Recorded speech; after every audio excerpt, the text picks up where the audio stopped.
za a ci na jin daɗi ko abin da za a ci normal a gida ba abin da na rage ki da shi. Don haka ni ma dole abu mun sharuɗa na duk abin da nake so ni ma dole a yi mun shi, dole abu doka na a zauna lafiya a gidan nan. Doka 3 zan kafa miki. Idan kin ji za mu zauna lafiya ne da ke a cikin gidan nan. Doka ta farko, za ki bar cikin gidan nan. Ina nufin ɗakin da ke cikin gida da ke zaune za ki bar shi, za ki koma boys quarters da zama.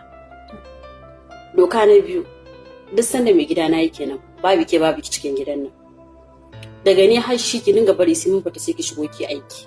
Ba batun ni bayan na fita ki dawo za ki gyara mun gida, za ki gyara mun cikin ɗaki ko falo ko wani wuri sai mai gida na ya fita. Doka na 3, ki saurare ni da kyau.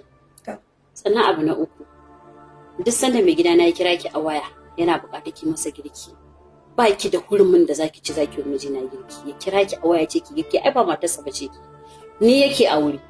Ni zai kira ya gaya musu sannan in kira ki in faɗa miki. Duk sanda ya kira yake ce miki kina buƙatar abinci, ki fara kira na ki gaya muku kuma ki ce masa ya kira ni. Idan ya kira wani ni da kaina zan gaya miki me za a dafa. Kar mijina ya kira ki a waya ki daga waya ki masa girki.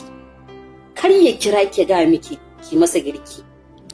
Na hana ba na so, doka ce in kin bi ta samu zauna lafiya ne ke a cikin gidan nan.